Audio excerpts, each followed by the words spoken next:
Hello friends, पिछले chapter में हमने देखा था कि योन योंग जी के कहने पर सुयोन ने प्लान बनाया था नॉर्थ कैंगबक के 3 लोगों को पीटने का। पहला था सिग्योंग रयू, जिसे जेहा और उसके साथी पीटने वाले हैं।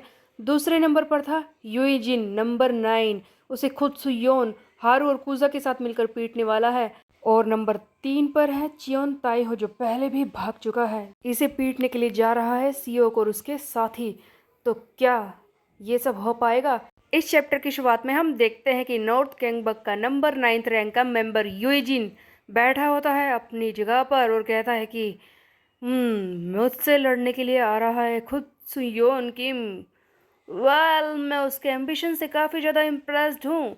वो मुझसे लड़ने की कोशिश करने वाला है, बट उसे पता नहीं है कि मेरे पास 300 लोगों की फोर्स है। नॉर्थ कैंगबक के यूजिन के पास 300 गुंडे थे। सुयोन को इन सब का मुकाबला करना पड़ेगा यूजिन को पीटने से पहले। अब सुयोन अपने साथियों के साथ मिलकर ये कैसे करेगा? यूजिन अपने साथियों से पूछता है कि बताओ सुयोन के साथ कौन कौन आ रहा है।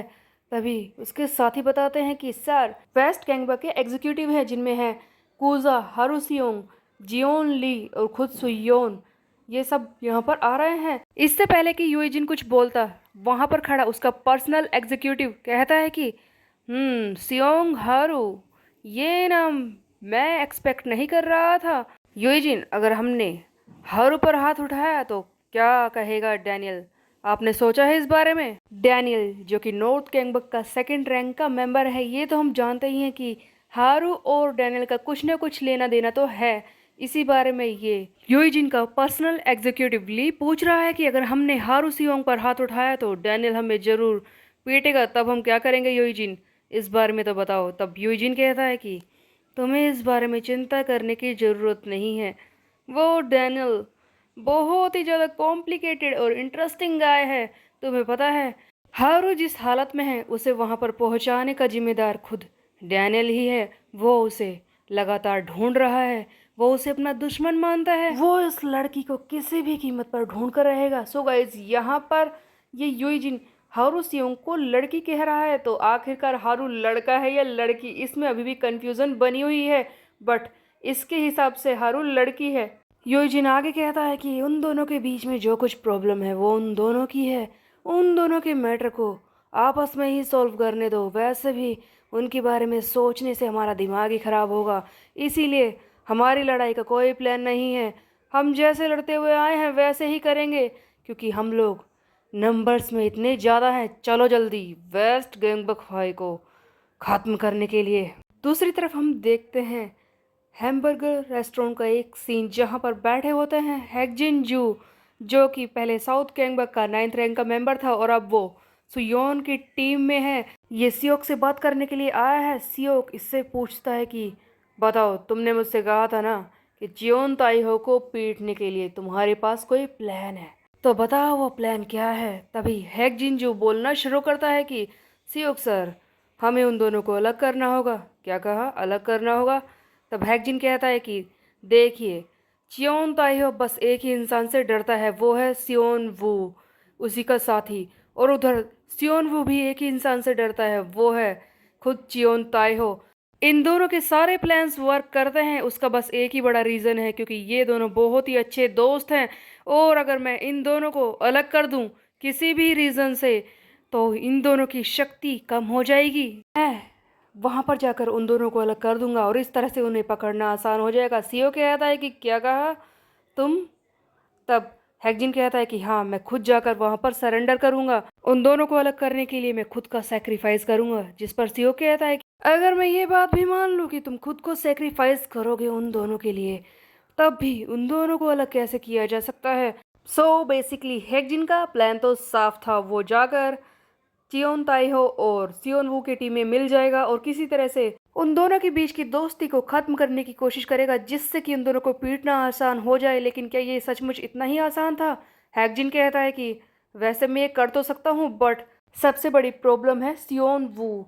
जैसा कि हमने पहले ही देख लिया है कि वो चियोन ताइहो को किस तरह से हैंडल करता है, वो कितना ज़्यादा इंटेलिजेंट है। उसे बेवकूफ़ बनाना इतना भी आसान नहीं होगा। वो मुझे इतनी जल्दी अपनी टीम में नहीं लेगा। अगर मैं उसके सामने सरेंडर भी कर दूं, तब मैं क्या करूंगा? किसी तरह से अगर मैं इसे सोल्व कर पाता, मैं उसकी टीम में जा पाता तभी कुछ होता। तब सीओ कहता है कि ओह बस इतना ही। ठीक है, मेरे पास एक प्लान है, खड़े हो जाओ। क्या? खड़ा हो जाऊं? हैकजिन कहता है। तब सीओ कहता है कि हाँ चुपचाप खड़े हो जाओ, उसके लिए तुम्हें खड़ा होना पड़ेगा। और सीओ हैकजिन को बहुत ही ज़ोर से घूंसा मारता है और कहता है कि तुम्हें बस वहाँ पर जाकर ये कहना है कि वेस्ट गैंगबक हाई के सियोक ने तुम्हें बहुत ही ज़ोर से मारा है और तुम्हें वहाँ से निकाल दिया है। अगर तुम वहाँ पर जाकर ये झूठ बोलो कि वेस्ट गैंगबक का इनर सर्कल, उसके अंदर के सारे लोग आपस में ही डिवाइड हो रहे हैं, इससे तुम्हें वहाँ पर जाकर सरेंडर करने और उनकी टीम में जुड़ने में काफ़ी ज़्यादा आसानी होगी।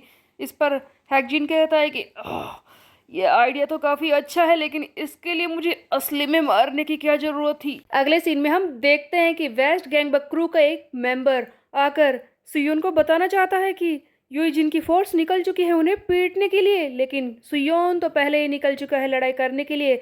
सामने बैठा होता है योन हयोंग जी। तो क्या ये सुयोन के साथ नहीं गया? तभी योन हयोंग कहता है कि बताओ कि क्या परेशानी है। वो आदमी बताता है कि देखिए सर, बहुत सारे लोग इधर की तरफ बढ़ रहे हैं, ऐसा लगता है कि यूजिन की तो फोर्स ही खत्म नहीं हो रही। कम से कम 100 लोग तो पहले ही आ चुके हैं, अब हम क्या करें? ये सुनकर योन हयोंग जी कहता है कि मेरी बात को ध्यान से सुनो, तुम्हें चिंता करने की जरूरत नहीं है। मैंने पहले इस बारे में प्लान बना लिया है। पहले जो कुछ हुआ अब दोबारा नहीं होगा, पहले जैसी शर्मिंदगी दोबारा नहीं मिलेगी अब, क्योंकि मैंने पहले ही किसी को भेज दिया है। हम देखते हैं कि यूजिन ने 100 लोगों को भेजा था लड़ाई करने के लिए सबसे पहले, लेकिन योन हयोंग जी के कहने पर खुद सुयोन उन 100 लोगों को पीटने के लिए आ चुका है। सुयोन पहले भी तो ये एक बार कर चुका है पिछली फाइट में, और अब फिर से वही मौका था सुयोन के सामने 100 लोगों को एक साथ पीटने का। तभी बीच में एक सीन दिखाया जाता है यूजिन, उसे पता चलता है कि उसके 100 लोगों को पीटने के लिए एक आदमी आया है। यूजिन हैरानी से कहता है कि क्या 100 के बदले में एक? क्या यह सही रिपोर्ट है? तुम ठीक तो बोल रहे हो ना? आखिरकार इतनी बड़ी बेवकूफ़ी कौन कर सकता है? उसे रास्ते से हटाओ और निकलो आगे। इसी बीच में हम देखते हैं कि योन हयोंग जी यूजिन को फ़ोन करता है। फ़ोन उठाते ही यूजिन योन हयोंग की आवाज़ को पहचान जाता है और कहता है कि ओह योन हयोंग, तुमने तो नॉर्थ गैंगबक को धोखा दिया है। फिर से ये प्लान, हाँ काफ़ी इम्प्रेसिव है। मैं जानता था कि इस तरह का प्लान तुम ही बना सकते हो। तुम्हें नहीं लगता कि 100 के बदले में एक कुछ ज़्यादा ही हो गया? हाँ वैसे फिर से मुझे फ़ोन करना, क्या दोबारा टीम को धोखा देने की कोशिश कर रहे हो? इस पर योन हयोंग जी कहता है कि तुमने जो मुझे दिया हमारी टीम को, मैं तुम्हें वही दे रहा हूँ, तुम्हारे साथ भी वही चीज़ कर रहा हूँ। सुयोन तैयार है वो सब करने के लिए। याद है ना चियोन ताइहो ने हमारे साथ क्या किया? अब तुझे भी वही फील होगा। सो बेसिकली ये ह्यूमिलेशन की बात कर रहा था। चियोन ताइहो आया अकेला, पीट कर इन सबको चला गया, जिसकी वजह से सुयोन और उसकी टीम की काफ़ी ज़्यादा बेइज्जती हुई है। योन हयोंग जी ने भी एक ऐसा प्लान बनाया जिससे कि उस बेइज्जती का जवाब दिया जा सके और नॉर्थ गैंगबक को भी सबक मिले। इसीलिए खुद सुयोन 100 लोगों को पीटेगा। सुयोन आते ही फाइट करना शुरू कर देता है। वो लोग भी सुयोन पर टूट पड़ते हैं, क्योंकि खुद वेस्ट गैंगबक का हेड आया था उनसे लड़ने के लिए। अगर सुयोन को पकड़ लिया जाता तो इनकी टीम के लिए फ़ायदा ही होता। सारे लोग एक साथ सुयोन पर टूट पड़ते हैं, बट सुयोन एक एक करके सबको कुचलना शुरू कर देता है। इसने अपना माना ड्रेन वाला कार्ड भी एक्टिव कर लिया है। उसके अलावा 1-2000 एक कार्ड एक्टिव किया है, एक मार्शल कार्ड, जिसकी वजह से ये लोगों को पीट सकता है। सो देखने वाली बात यह है कि सुयोन ने माना ड्रेन तो यूज़ कर लिया है, बट अगर ये दूसरों के स्टैट्स ले भी ले तब भी फ़ायदा तो नहीं होगा, क्योंकि सुयोन के खुद के स्टैट्स जो सील पड़े हैं। सो गाइज यहाँ पर समझने वाली बात यह है कि सुयोन के स्टैट्स जो सील हो चुके हैं उनसे सुयोन की ताकत आगे नहीं बढ़ेगी। इस तरह से वो स्टैट्स को लेकर फाइट करके अपनी ताकत को बढ़ा रहा था, वो आगे तो नहीं बढ़ेगी, बट सुयोन के पास अभी तक जितनी ताकत है वो उसे यूज कर सकता है। दूसरी तरफ हम देखते हैं कि यूजिन अभी भी योन हयोंग जी से फोन पर बात कर रहा होता है। यूजिन कहता है कि योन हयोंग, तूने प्लान तो काफ़ी अच्छा बनाया था अपने मोराल को रिस्टोर करने का, 100 लोगों को सुयोन पीटेगा। हाँ तुझे पता है मेरी आर्मी में पूरे 300 लोग हैं और वो मैंने पहले ही उस तरफ भेज दिए हैं। तेरा सुयोन अकेले ही उन सबको संभाल पाएगा क्या? तब योन हयोंग जी कहता है कि तुमने भी बहुत ही बड़ी गलती की है इस प्लान को समझने में। तुम्हें क्या लगता है कि अकेला सुयोन उन सबको संभालने की कोशिश करेगा। मैंने अपने प्लान के हिसाब से कुछ एडिशनल लोगों को, कुछ एग्जीक्यूटिव्स को पहले ही वहाँ पर भेज दिया था और वो तो अब तक पहुँच भी गए होंगे। और ये योन हयोंग जी बात कर रहा था कुजा जियोन एंड हारू सियोंग के बारे में, जो सुयोन के साथ पहले ही जा चुके हैं। सुयोन के साथ ही भी अपना काम कर रहे थे। इसी बीच में एक सीन दिखाया जाता है जहाँ पर हम देखते हैं कि योजिन कहता है कि तुम्हें लगता है कि तुम अकेली ये कर पाओगी हारू? हाँ, हारू पहले ही वहाँ पर पहुँच चुका था जहाँ पर योजिन है। ये किसी तरह से वहाँ पर पहुँच चुका है। गाइस, बहुत ही बड़ी कन्फ्यूज़न है कि ये लड़का है या लड़की, खैर जो भी हो, बट ये वहाँ पर पहुँच जाता है और यूजिन इसका मजाक उड़ाता है कि तूने यहाँ पर आने की हिम्मत तो कर ली है, लेकिन तुझे लगता है कि तू खुद मुझे और मेरे एग्जीक्यूटिव को पीट पाएगी? हाँ हारू। तभी हम देखते हैं कि हारू एक फ्लैशबैक याद करता है जहाँ पर वो जोहान के पास गया था उसे अपना टीचर बनाने के लिए, लेकिन जोहान बार बार मना कर रहा था कि वो ऐसा नहीं करना चाहता। हारू कहता है कि प्लीज़ तुम मुझे सिखाओ, मुझे सीखना है किस तरह से अच्छी तरह से लड़ाई करनी है। तब जोहान कहता है कि अगर मैं तुम्हें सिखा भी दूं तब भी इसका कोई फायदा नहीं होगा, क्योंकि मेरे अंदर सिखाने का टैलेंट नहीं है। अगर मैं तुम्हें सिखाऊंगा ना, तब तुम्हारी इससे भी बेकार हालत हो जाएगी। ना तुम अपने मूव्स यूज कर पाओगे, ना ही मेरे। मुझे नहीं लगता कि मैं तुम्हें सिखा पाऊंगा। जोहान ने मना कर दिया था, बट हम देखते हैं कि हारू बार बार जोहान के पास जा रहा था उससे सीखने के लिए। और फिर वो दिन जब हारू को बुरी तरह से जिंदा ही उन्हें पीटा था, उसके बाद भी हारू ठीक होकर जाता है जोहान के पास उससे सीखने के लिए। जोहान कहता है कि हाउ पथेटिक, तुम फिर से आ गए। तुम्हारी प्रॉब्लम है क्या?